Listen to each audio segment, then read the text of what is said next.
Terima kasih sudah mau nonton video ini, tapi jangan lupa teman-teman klik tombol subscribe karena subscribe itu gratis. Dengan subscribe kamu dukung channel ini terus untuk upload video setiap hari. Terima kasih. Selamat datang di Cerita Bebas Channel. Selamat datang kepada para pecinta cerita misteri dan cerita horor. Di video kali ini, saya akan membawakan cerita horor sekolah angker di Jogja. Yogyakarta dan bangunan tua adalah dua hal yang tidak bisa dipisahkan. Termasuk diantaranya banyak bangunan sekolah peninggalan masa lalu yang kemudian memunculkan mitos sebagai sekolah angker. Ketika suara piano itu mengalun, aku hanya bisa diam. Aku melihat sekitar. Suasana sore terlalu membawa pikiranku ke dalam hal-hal yang mengerikan. Rasanya, ya seperti aku dimakan pelan-pelan oleh senja yang perlahan menjadi gelap. Lantas, suara piano itu mengalun dengan getir, tutur derian dalam sebuah percakapan yang terjadi beberapa tahun yang lalu di sebuah taman salah satu sekolah favorit di Jogja. Suasananya sama seperti saat ini, pukul 5:30. Cahaya matahari bersembunyi di balik dedaunan. Angin yang bukan bikin segar, tapi bikin bulu kuduk ini merinding.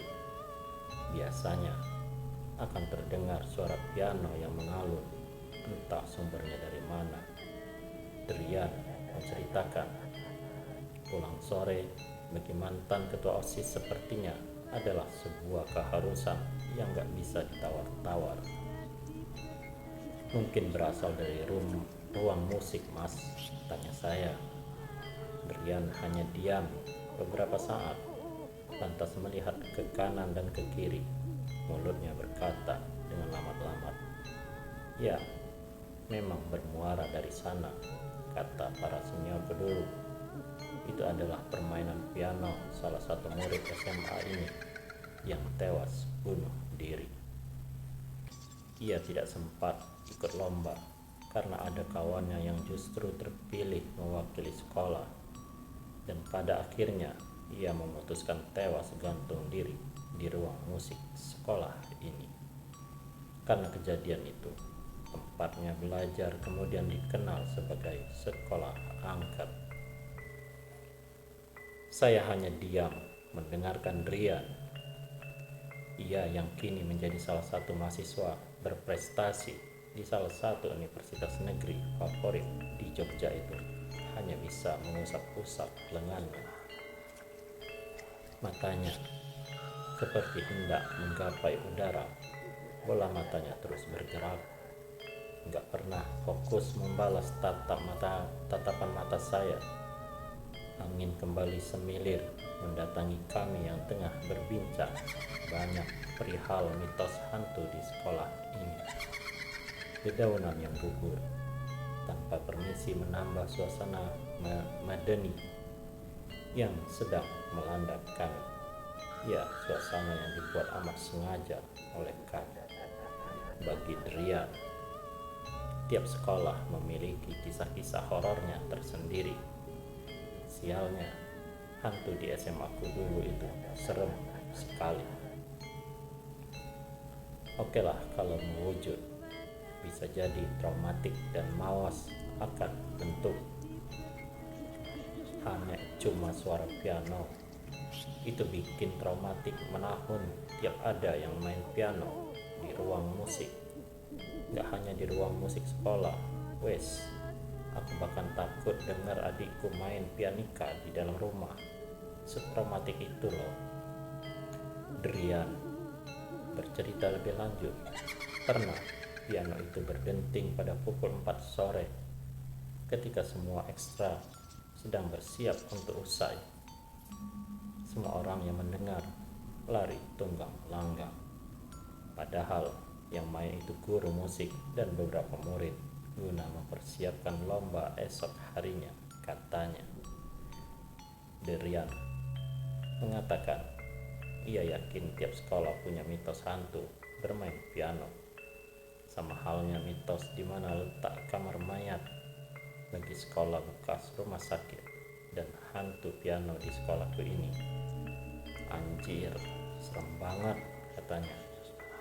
Pernah ada yang melihat sosok hantu lain selain bermain piano? Tanya saya. Derian menganggukkan kepala.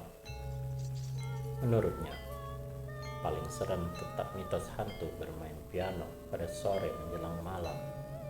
Hanya denting saja yang terdengar, bukan penampakan. Tapi itu serem, bukan main, tuturnya.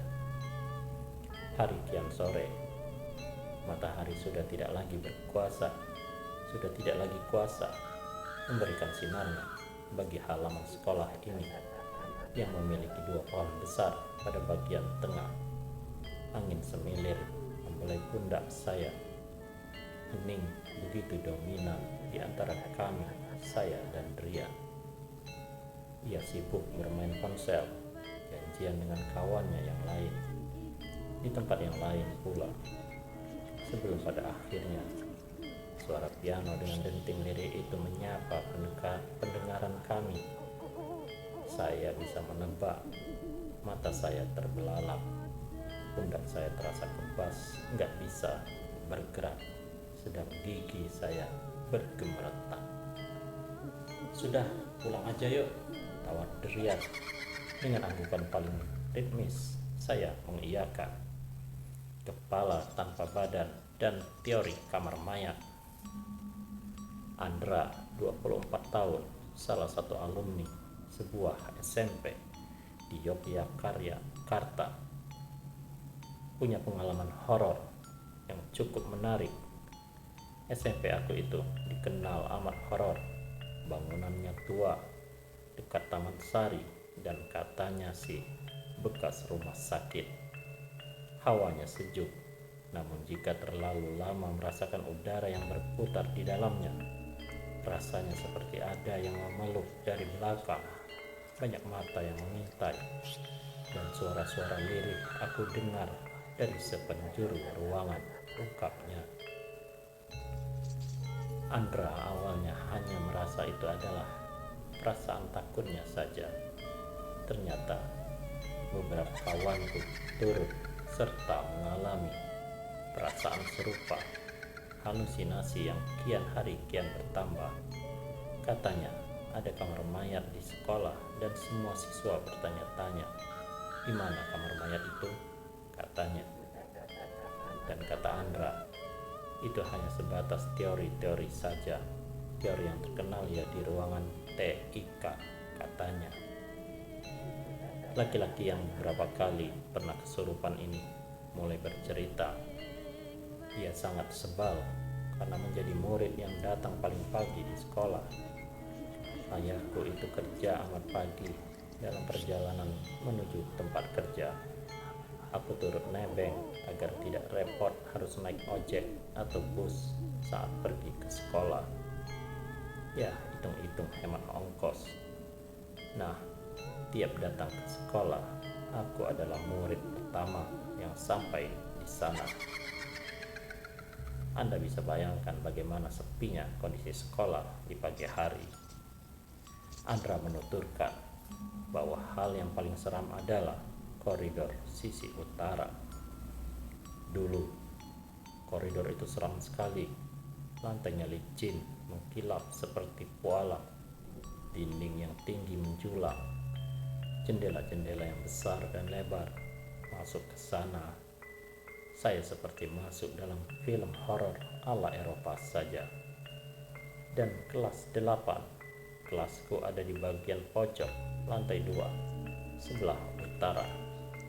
Itu tandanya aku harus melewati ruang TIK, tanya. Ia melanjutkan cerita. Menurut teori yang paling terkenal di zamannya waktu sekolah, di ruang TIK itu adalah kamar mayat. Tempat kamar mayat dulu berada. Ruangannya yang terasa senyap berada di pojok, jauh dari hiruk pikuk orang berlalu lalang. tiap pagi. Nah, aku harus melewati tempat itu. Astaga, kalau diingat agak bikin merinding sekaligus ngilu. Andra bercerita dengan begitu semangat melalui via telepon, sedang saya yang mendengar menjadi merinding dibuatnya. Apalagi Jogja beberapa hari ini hujan dan udaranya cukup sejuk. Entah apa korelasi antara dingin, sejuk, dan cerita Andra, namun akhir dari penuturannya membuat saya berhenti bernapas beberapa detik. Adrenalin berpacu, laptop yang berpendar di tengah gelap kamar saya langsung saya tutup, dan tentu saja bikin merinding setengah mati.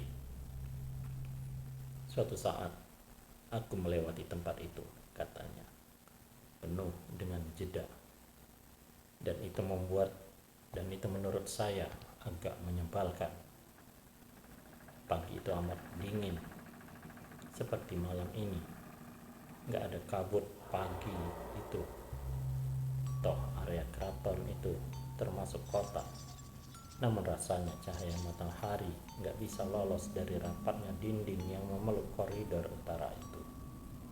Aku berjalan, tak ada orang selain aku dan bayanganku. Sepi adalah kawan. Rasa takut pun turut menjadi reka, ujarnya dengan sedikit melankolis.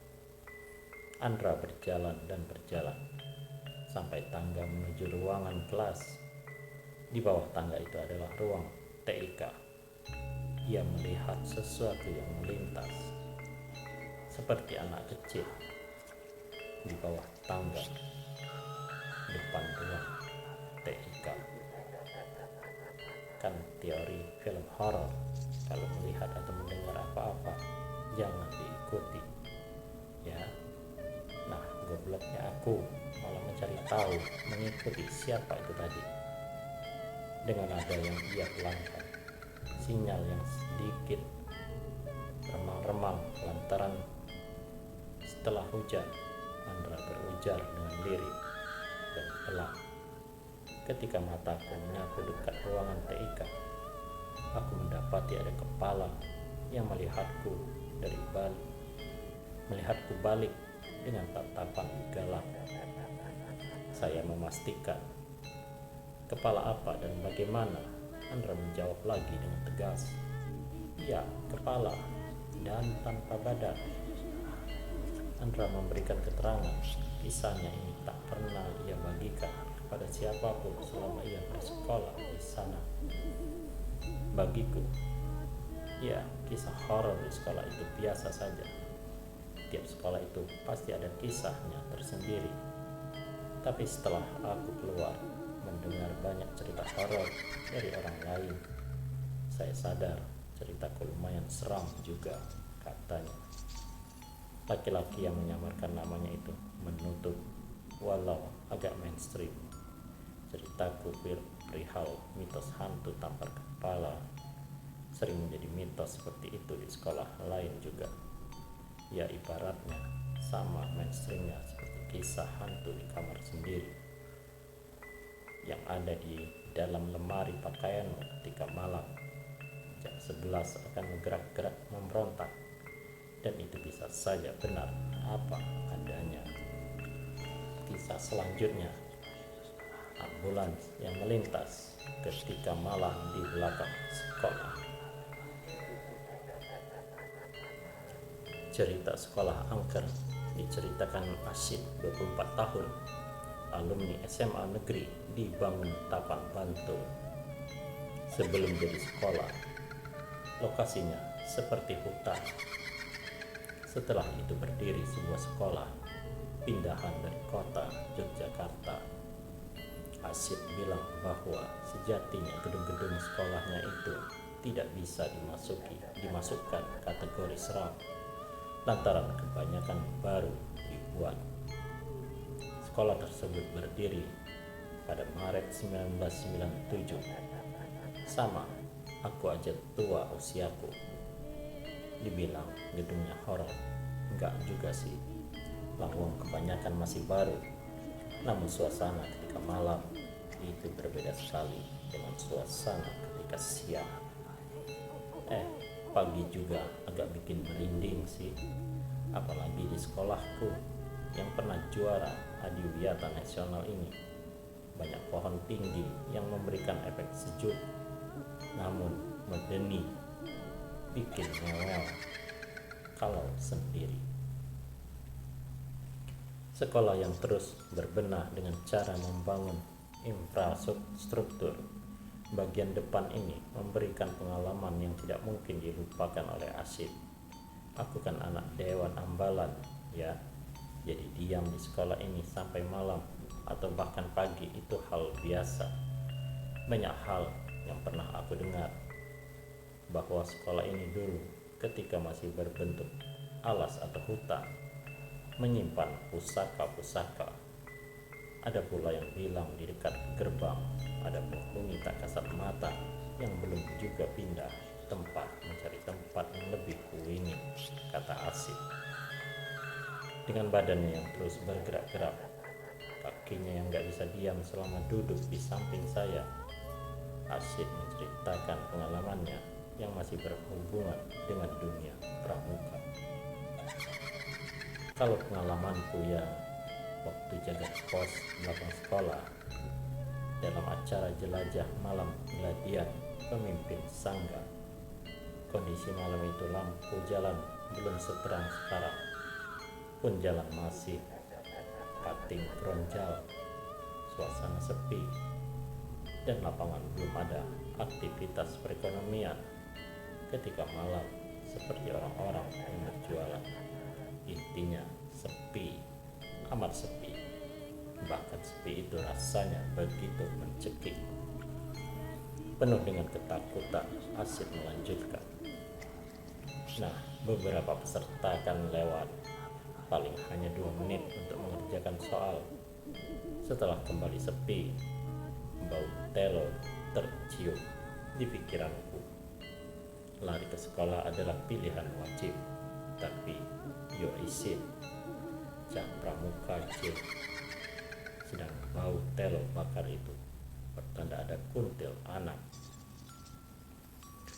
Bau telo itu jauh, katanya sih, kuntil anaknya artinya dekat. Begitu juga sebaliknya. Asyid yang katanya nggak religius ini pun mulai berdoa. Apa aja doanya aku sikat, dari doa makan sampai doa orang tua. Pikirku setan itu alergi sama bahasa Arab, tanya. Ia melanjutkan, suasana sepi sama sekali, hanya suara jangkrik dan beberapa kicau burung hantu. Tepat dari arah timur, dari arah desa Kepuh, terlihat sebuah mobil putih berjalan. Anehnya nih, ia tanpa lampu dan pelan sekali. Asyid berkali-kali memegang lengannya dan menarik resleting jaketnya sampai menyentuh lehernya di panggung. Aku langsung berdiri. Mobil itu amat gelap dalamnya, kacanya transparan gitu, jadi aku bisa nyawang. Makin dekat, makin dekat, makin dekat, melewati aku. Bajingan, sumpah deh, itu mobil ambulans. Bikin tambah merinding lagi. Gak ada orangnya di dalam sana. Babar gelas kosongan. Asyid menambahkan detail bahwa mobil itu terlihat amat tua. Tidak ada stempel rumah sakit atau badan sosial yang menyediakan ambulans tersebut. Mobilnya putih. Bentuknya juga bukan seperti ambulans modern pada umumnya di zaman sekarang, seperti mobil kol, namun ada tulisan ambulans. Bagi Asyid, belakang sekolah adalah tempat yang masih menyeramkan sampai sekarang. Kayaknya sih masih sepi, belum banyak perumahan atau dibangun bangunan gitu. Melewati daerah itu tiap malam, hanya ada 2 hal yang saya ingat. Ambulans tua tanpa ada yang nyetir. Juga ketika aku ngompol di celana karena saking takutnya. Cerita berikutnya menelusuri eksistensi hantu Suster Yani. Berbagai media menyebut bahwa sekolah bekas rumah sakit ini sebagai sekolah paling angker di Jogja. Saya pun mencoba menelusuri fakta-fakta yang ada di sekolah yang katanya masih menyimpan bekas lemari kamar mayat. Dias, 23 tahun, salah satu alumni yang gak mau disebut nama aslinya, berujar bahwa suasana di SMA itu memang agak janggal. Apalagi ketika masuk beberapa ruangan yang masuk dan gak dapat cahaya matahari langsung. Nah, kalau perihal lemari bekas kamar mayat itu agak kurang tahu sih. Lagian apa seremnya lemari bekas kamar mayat? Bukannya lebih serem itu kamar mayatnya, ya enggak? Tutup.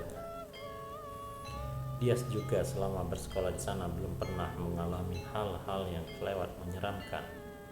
Palingan hanya dijauhi dan disuruh pulang lewat bisikan. Selebihnya soal melihat hantu enggak pernah. Dan jangan sampailah umpannya via telepon yang terdengar lucu. Saya bertanya, bukankah interaksi menyentuh seperti dijauh itu lebih menyeramkan ketimbang sekadar melihat? Dia menolak. Menurut saya lebih seram kalau lihat secara langsung, apalagi dijauh. Kan kita nggak tahu si hantu itu bentuknya seperti apa. Lucu seperti Casper atau seram seperti Falak, kan kita tidak tahu. Aku hanya bisa berpikir positif. Hantu yang jauh itu bentuknya lucu, katanya sembari melepaskan tawa yang amat pelan. Saya bertanya perihal bisikan yang pernah ia terima. Iya, itu bisikan seorang perempuan gitu, Mas. Sudah sore, pulang atau malam, kiranya begitu suaranya. Aku kirakan guru, tapi kalau dipikir-pikir mungkin manusia biasa, nggak seperti suara alarm you yang mengitari telinga dan bikin merinding, suara seperti suara Dolby Digital di teater bioskop. Tanpa menengok atau mencari sumber suara, saya yang sedang ngasuh sore-sore itu langsung mantuk-mantuk lantas menjawab dengan sopan, "Nggih mbah, nggih mbah, saya pulang sekarang." Kisahnya, ketika disuruh bercerita bagaimana bisa sampai ia dijauh, dia menolak. Udah, aku gak mau menceritakan lebih jauh. Lagi pula ceritaku ini gak serem-serem amat kok, begitu dalilnya. Ketika ditanya mengenai Suster Yani, ia mengatakan tidak tahu menau. Ada yang janggal dengan keterangan Dias bahwasannya mitos perihal Suster Yani itu amat melegenda di SMA itu. Dari sumber lain, sebut saja Arka 25 tahun, dia tahu mengenai mitos hantu Suster Yani, namun tak pernah bersua dengannya. Untungnya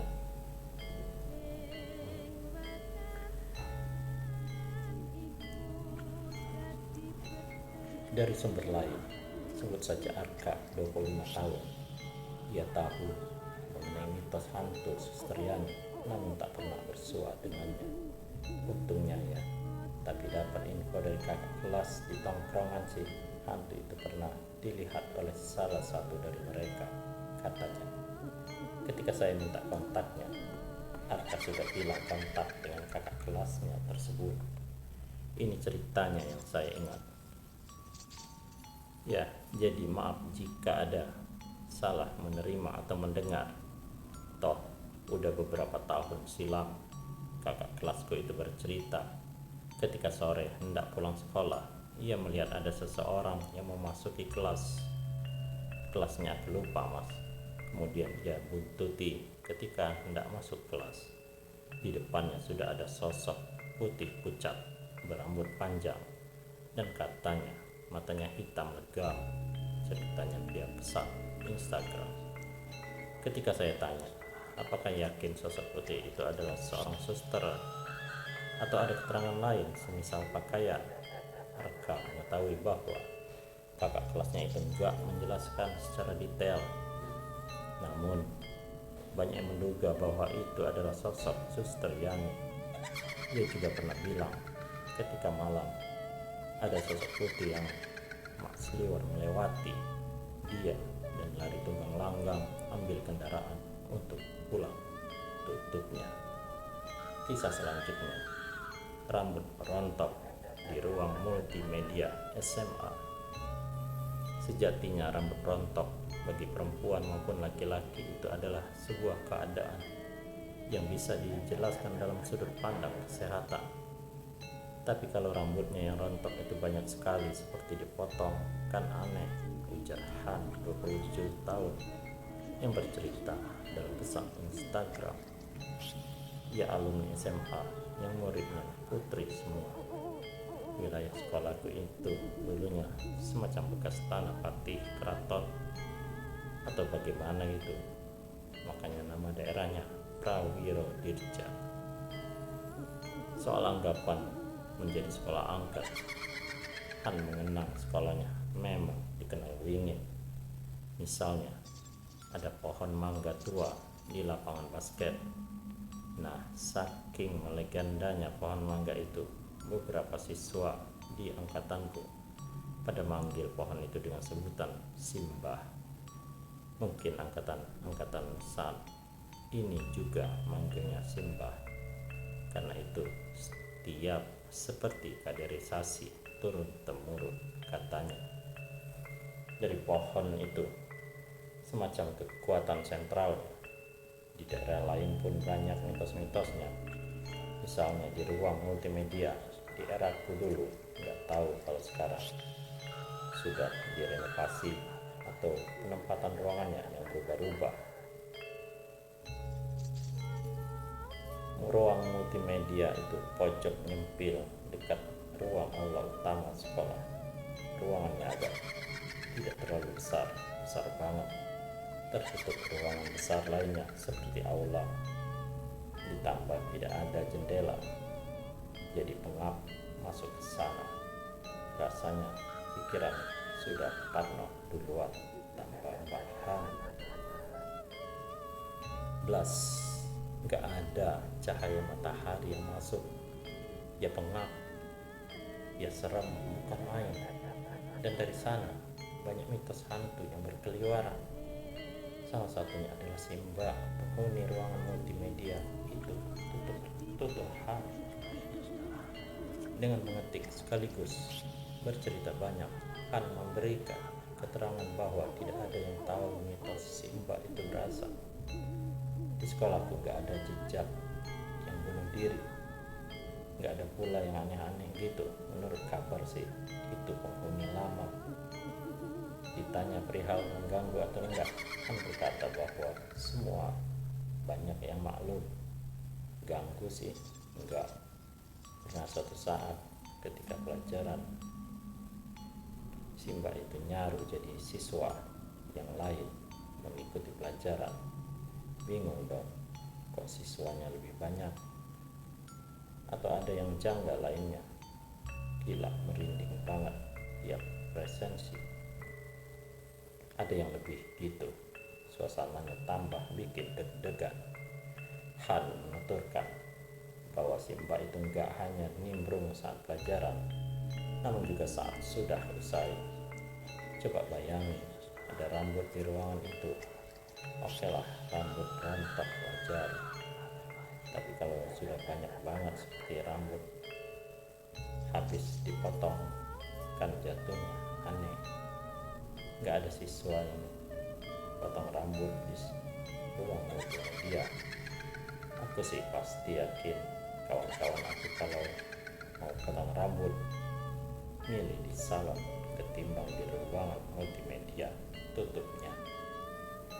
Demikianlah rangkuman dari beberapa cerita horor yang terjadi di sekolah di kota Jogja. Semoga Anda terhibur. Selamat mimpi buruk.